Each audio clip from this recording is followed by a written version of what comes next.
Okay, so I'm here with my EOS R5 Mark II, and it's got a feature on it called pre-capture, so that when I press the shutter button halfway down, it starts capturing, ready for me to start taking photos. And when I start taking photos, after having held the button down for halfway down, if I then press all the way, the frames before it, half a second before, will be captured. Now, I'm shooting at 30 frames per second, and so that means it's going to capture 15 frames before it, which is very useful for wildlife and sports photography and things when you're trying to anticipate something, such as say a bird taking off or something like that.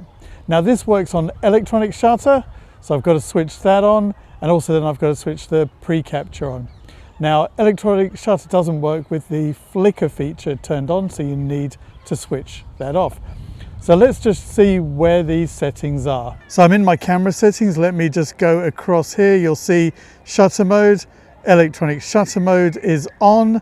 So let's just set that. And you can see here it's this pre-continuous shooting. Let's just enable that as well. And now we are good to go. So just some things you need to know. I use the AF on button, the back button focus on my camera. It doesn't start using the pre-capture with that. It's only with the shutter release button held halfway down. Now the other thing about using pre-capture, pre-continuous, whatever you want to call it, is it's going to use more battery life. So be warned and make sure you've got spare batteries with you. You're going to need them. Okay, so looking at the screen here, what you can see in the top left is it says 94, that's my buffer. Now, let me just focus, and you'll see here that if I now hold down the shutter release halfway, you'll suddenly see it goes down to 80 because it's continuously recording those 14 frames there. So actually probably 15 frames, half a second. Let's just get a photo of that. That was kind of cute. So what I'm going to do is I'm going to hold it down, and so you can see it's got the pre-continuous. It's telling me that the pre-continuous is on, and it's got my buffer going there. So I'm going to wait for it to lift its head. So I'm not going to do anything until I see it moving to put its head under the water again, and then we'll be able to see what it's captured at that time. That's assuming it does put its head under the water. So I've got my finger on the shutter release halfway down, and boom, there we go. So just before it starts. Let's try this on some other things. I really want to get a bird taking off. When it comes up, I'm going to start clicking. There we go. So let's go back and have a look at what I managed to capture. So here I am at my desk looking at what I got. So I just want to point out first that I do say pre-continuous. Some cameras have it as pre-capture, and I'm sure some other brands as well have another name for it. So I'm sorry that I do that. Anyway, this is what I got. This is the swan that I got, and this is the coot. So the swan, I thought it was going to put its head under the water, but it just put its beak in the water. We're going to take a look at that in a second. And the coot, I caught it as it was coming up from underwater, and I'll show you, I would have missed it if I wouldn't have had the pre-continuous on. So let's just go back to here.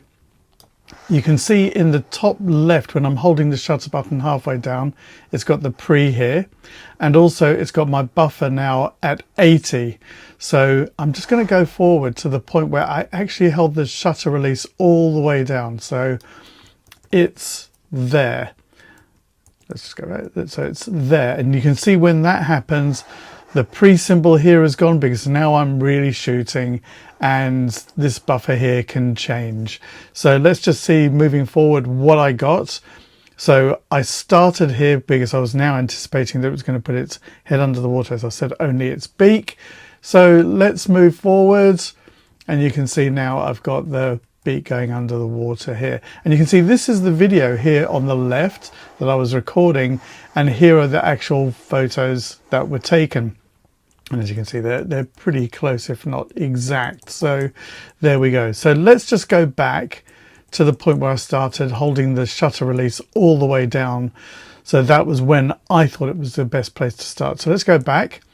This is the pre-capture, so that's one frame, 2, 3, 4, 5, 6, 7, 8, 9, 10, 11, 12, 13, 14, 15, 16, 17.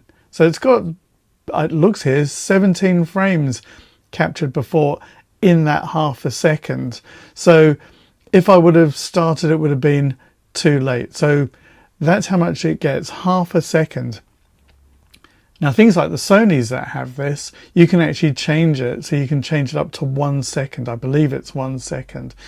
Canon, if you're listening to this, please give us that option. It would be really great. And I know that the buffer then may go down a bit, but that could just really help out.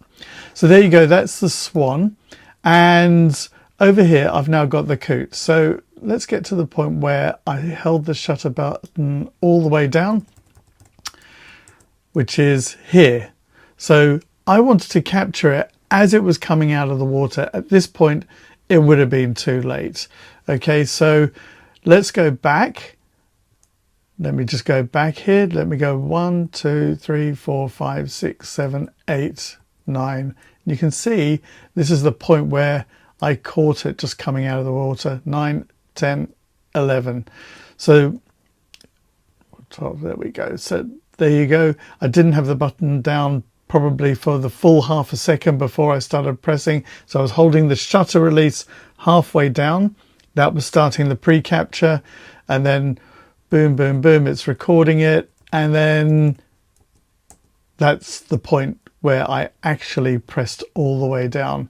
So you can see that half a second can make the difference. And I did get some other shots, but I wasn't recording it here with my little capture device, the Ninja 5, which you saw that I had on top of the camera. So there you go. That's how useful the pre-continuous, pre-capture can work. Have a look, see if your camera's got it. If you're thinking about buying a new camera and you're into sports and action, photography, wildlife, have a look to see if this feature is on there and if you can get to try it out.